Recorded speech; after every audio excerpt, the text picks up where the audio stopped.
اعوذ باللہ من الشیطان الرجیم بسم اللہ الرحمن الرحیم انشاءاللہ آج ہم اپنے 26 پارے کا آغاز کریں گے. سب مل کے ماشاءاللہ تمام لوگ آگے ہیں تو پہلے دعا کر لیتے ہیں. رب اشرح لی صدری ویسر لی امری واحلل عقدۃ من لسانی یفقہوا قولی ربی زدنی علما ربی زدنی علما ربی زدنی علما اللہم فقہنا فی الدین اللہم فقہنا فی الدین اللہم فقہنا فی الدین آمین.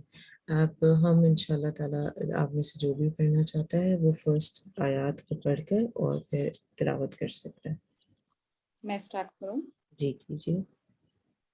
اعوذ باللہ من الشیطان الرجیم بسم اللہ الرحمن الرحیم حامیم تنزیل الکتاب من اللہ العزیز الحکیم. جی شروع اللہ کے نام سے جو بہت مہربان نہایت رحم والا ہے. حامیم، اس کتاب کا اتارنا اللہ غالب حکمت والے کی طرف سے ہے. ہم نے آسمان اور زمین میں اور ان دونوں کے درمیان کی تمام چیزوں کو برحق اور معین مدت تک کے لیے پیدا کیا ہے. اور کافی لوگ جس چیز سے ڈرائے جاتے ہیں منہ موڑ لیتے ہیں. آپ کہہ دیجئے بھلا دیکھو تو جنہیں تم اللہ کے سوا پکارتے ہو مجھے بھی تو دکھاؤ کہ انہوں نے زمین کا کون سا ٹکڑا بنایا ہے یا آسمانوں میں ان کا کون سا حصہ ہے. اگر تم سچے ہو تو اس سے پہلے ہی کی کوئی کتاب یا کوئی علم ہی جو نقل کیا جاتا ہے میرے پاس لاؤ. جی اور اس سے بڑھ یہاں پر اگر آپ دیکھیں جو آیت نمبر 3 ہے سورہ احقاف ہم پڑھ رہے ہیں اور اس کی آیت نمبر 3 میں اللہ تعالیٰ جب سے آپ دیکھیں ہم ماشاءاللہ 26 پارے پر آ گئے ہیں. اللہ تعالیٰ زمین اور آسمان کے بنانے کی بات کرتے ہیں.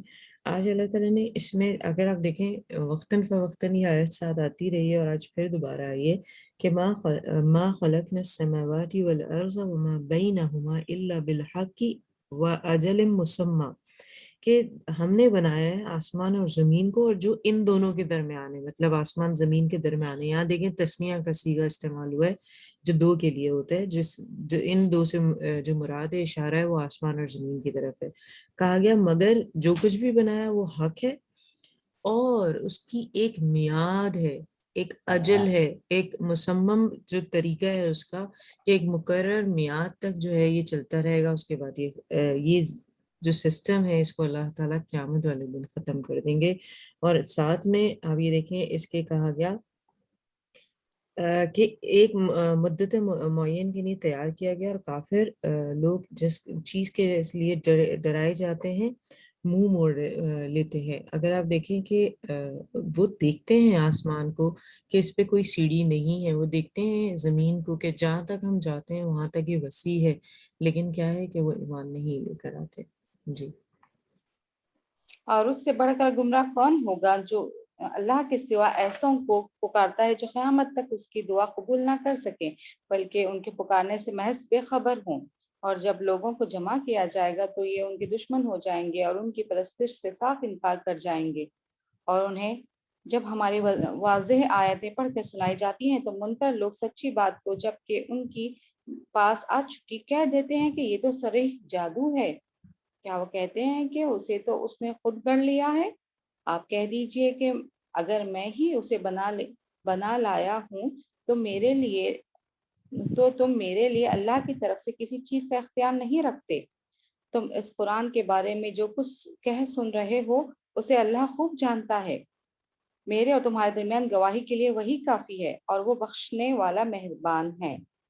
آپ کہہ دیجئے کہ میں کوئی بالکل انوکھا پیغمبر تو نہیں, نہ مجھے یہ معلوم ہے کہ میرے ساتھ اور تمہارے ساتھ کیا کیا جائے گا.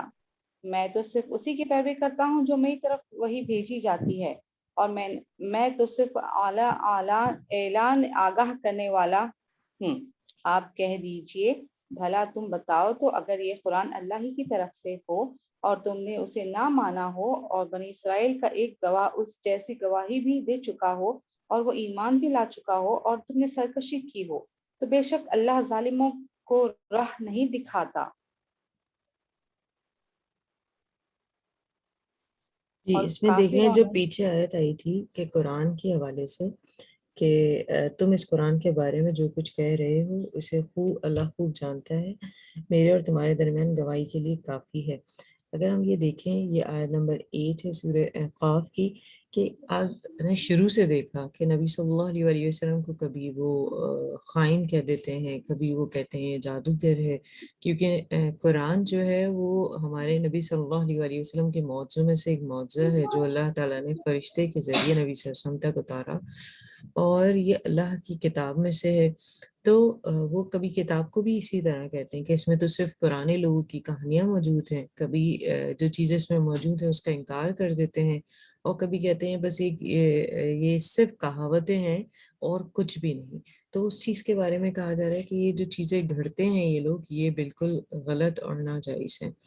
جی اور کافروں نے ایمانداروں کی نسبت کہا کہ اگر یہ دین بہتر ہوتا تو یہ لوگ اس کی طرف ہم سے سبقت کرنے نہ پاتے، اور چونکہ انہوں نے اس قرآن بس یہ کہہ دیں کہ قدیمی جھوٹ ہے، اور اس سے پہلے موسیٰ علیہ السلام کی کتاب پیشوا اور رحمت تھی، اور جبکہ یہ کتاب تصدیق کرنے والی عربی زبان میں ہے تاکہ ظالموں کو ڈرائیں اور نیکوکاروں کو بشارت ہو۔ بے شک جن لوگوں نے کہا کہ ہمارا رب اللہ ہے پھر اسی پر جمے رہے تو ان پر نہ کوئی خوف ہوگا اور نہ وہ غمگین ہوں گے۔ یہ تو اہل جنت ہیں جو سدا اسی میں رہیں گے، ان اعمال کے بدلے جو وہ کیا کرتے تھے۔ اور ہم نے انسان کو اپنے ماں باپ کے ساتھ حسن سلوک کرنے کا حکم دیا ہے۔ اس کی ماں نے اسے تکلیف جھیل کر پیٹ میں رکھا اور تکلیف برداشت کر کے اسے جنا۔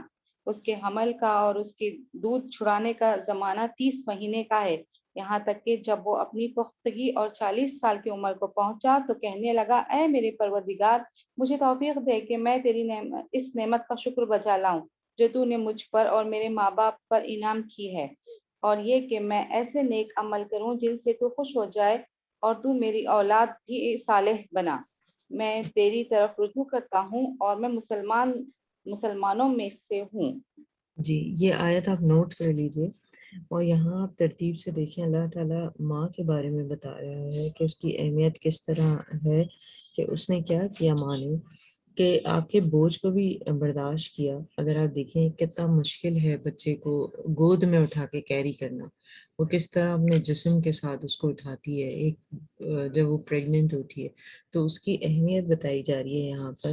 اور پھر کہا جا رہا ہے کہ ہم نے انسان کو اپنے ماں باپ کے ساتھ اس میں سلوک کا حکم دیا، کیوں؟ کیونکہ اس نے ایک تکلیف اٹھائی ہے، اور اس کے بعد اس کو لے کر اس دنیا میں، جیسے کہ ہم جانتے ہیں جو لیبر پین ہے وہ دنیا کی جتنے بھی پین ہیں اس میں سب سے زیادہ، اگر ہم اس کو ٹاپ 3 میں لے کر آئیں تو بالکل اسی طریقے کا ہے۔ اور دوسرا آپ دیکھیں جو ماں باپ ہوتے ہیں وہ اپنی طرف سے ہر بیسٹ چیز جو ہے وہ اپنے بچوں کو دیتے ہیں۔ جیسے ایک چھوٹی سی مثال میں آپ کو دوں گی کہ اب لوگ غلط، ویسے تو کوئی ویمنس ڈے اور فادرز ڈے اور مدرس ڈے نہیں ہوتا، لیکن ایسے ہی کوئی اوکیزن تھا جس میں لیڈیز کے بارے میں تھا، جیسے لیڈیز اگر آپ دیکھیں ویمنس ڈے ہوتا ہے تو ایک مال کے اندر وہ کہتے ہیں کہ آج آپ نے جتنی بھی شاپنگ کی ہے یہ سب آپ کی فری ہے، تو آپ بتاتے ہیں کسٹمر سروس پہ جائیے اور وہاں جا کے جو ہے آپ اس کا بل بنوا لیجیے، اور جتنی بھی چیزیں آپ کے کارٹ میں آپ کی ٹرالی میں موجود ہیں یہ سب آپ کے لیے فری ہیں۔ تو جو خاتون وہاں پر اسکین کر رہی ہوتی ہیں کسٹمر سروس پہ، تو وہ جو ہماری ٹرالی میں سامان پڑا ہوتا ہے وہ پوچھتی ہے، اچھا یہ آپ نے کس کے لیے لیا؟ تو وہ کہتی ہے میں نے اپنے شوہر کے لیے لیا۔ وہ کہتی ہے یہ کس کے لیے لیا؟ وہ کہتی ہے میں نے اپنی بیٹی کے لیے لیا۔ کنٹینیوسلی دکھایا انہوں نے، کافی ساری خواتین کی جو ٹرالی تھی ان میں سے سامان وہ پوچھتے گئے، اور وہ کچھ خواتین کہتی ہے میں نے اپنی امی کے لیے لیا، کچھ کہتی ہے بہن کے لیے لیا۔ تو انہوں نے کہا کہ تمام خواتین کو جو انہوں نے لاسٹ سوال کیا وہ یہ کیا کہ اس کے اندر جو آپ ابھی گروسری سینٹر آئے کوئی ایک بھی چیز ایسی نہیں ہے جو آپ نے اپنی ذات کے لیے لی ہو، کیونکہ ہم جب ایک پریکٹیکل لائف میں آ جاتے ہیں، شادی ہو جاتی ہے، تو ہم پہلے اپنے بچے، شوہر، گھر اور ان سے جڑے رشتوں کو دیکھ رہے ہوتے ہیں اور ہم پیچھے چلے جاتے ہیں۔ تو یہ کوئی آسان کام نہیں ہوتا، کل ہی ہم نے پڑھا ہے صبر، برداشت، تحمل، یہ تمام کوئی آسان کام نہیں ہے۔ تو یہ ایک اچھی عادت ہے۔ تو اسی حوالے سے بتایا جا رہا ہے کہ دیکھیں جب ہمارے جو بچے ہیں، ابھی ہم خود اپنے آپ کو دیکھیں نا کہ ہم اپنا بیسٹ ٹائم انہیں دیتے ہیں، ہم اپنی کوکنگ میں جو کچھ بنا رہے ہوتے ہیں اس میں تمام چیزیں ان کی دیکھتے ہیں